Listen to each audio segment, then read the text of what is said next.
Mr. Speaker, the Community Living Assistance Services and Supports Act, or known as the CLASS Act, was a budgetary gimmick introduced by congressional Democrats in the ObamaCare to fit a 10-year budget score, not providing reliable insurance coverage. And that is why we are here today. Built on an unstable foundation, this long-term health insurance system was broken from its inception and yet was used to sell the Obamacare to those who did not fully comprehend its future implications. Let's review the facts of this case. The CLASS Act establishes a long-term health coverage program that would be operated by the federal government. The program is a guaranteed issue, meaning no one can be turned away. The program provides subsidized premiums to those under the age of 22 and to those below the poverty line. Finally, it can use no government funding. Isn't that a recipe for failure? I'm not sure how else you would design the program. Giving reduced premiums to some and mandatory coverage for all necessarily drives up the monthly premium.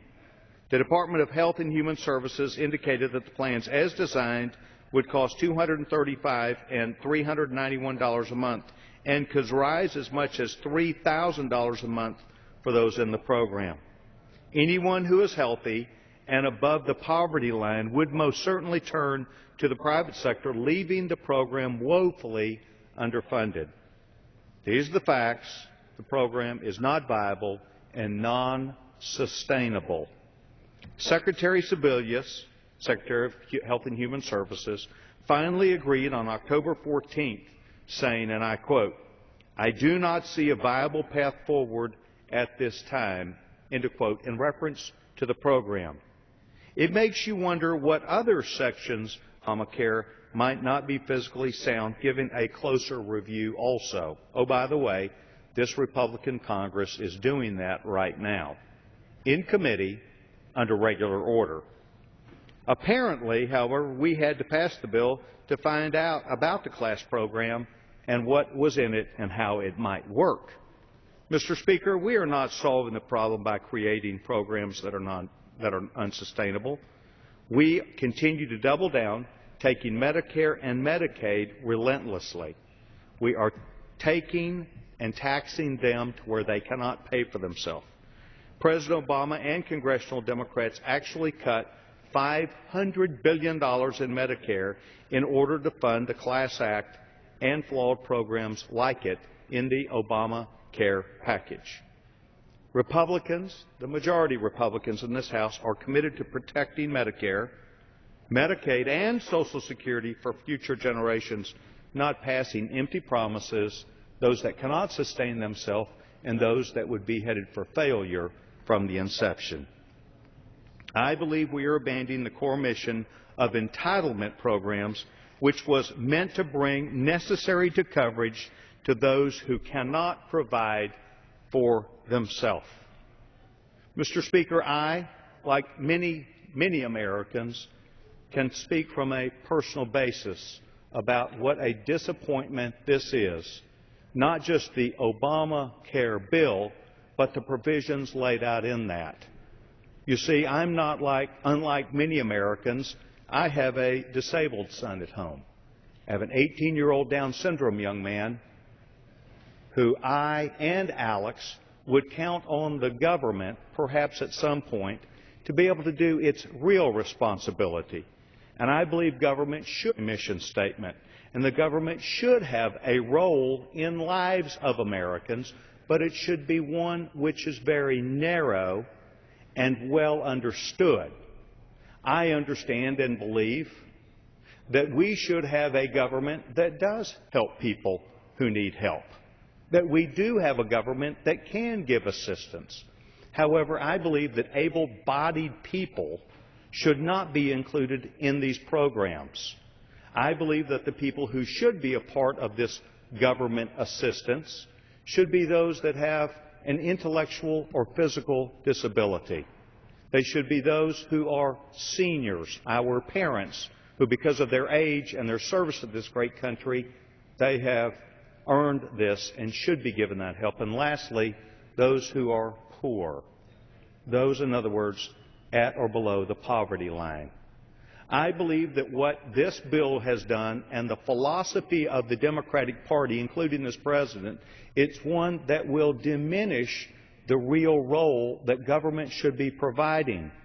Because, in fact, it has gone so far out of its intended purpose or its ability to sustain what it should be doing, to where, in fact, it will be a sham system and not able to help those that it should be intended to help in the first place. I've seen this many times. I've seen it in professional sports where, as an analogy, people will buy a season ticket and get a parking pass with it. And there are sometimes 10 or 15,000 people that buy season tickets for 4,000 parking places. In other words, there may be 10,000 people that have the right to come to that parking place, but there's only room for a few. Mr. Speaker, government and the leaders of this government, including Secretary Sebelius, I believe recognize the limitations and the failures of this piece of legislation. Just this one piece of legislation alone is what we are trying to highlight as Republicans today, and Dr. Bustani is right in bringing it to us. We should not be creating a system that would be outside the scope of what the government should actually be doing to help those who cannot help themselves or who deserve that opportunity to have help. And by creating a larger-than-life, in other words, a scenario which cannot be sustainable, they've in fact put the underpinnings of something that could be good at risk, selling too many parking places for the ones that need to exist.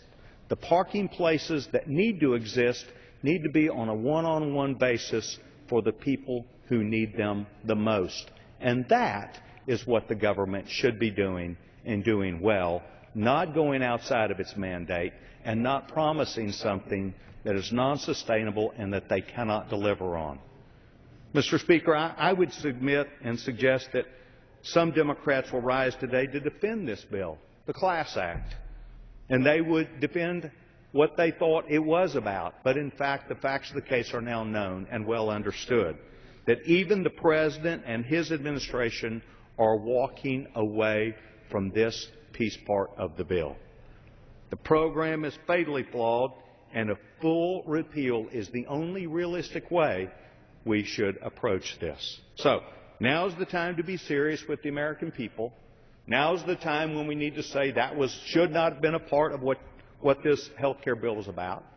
It will surely not deliver what was sold that it was intended to do.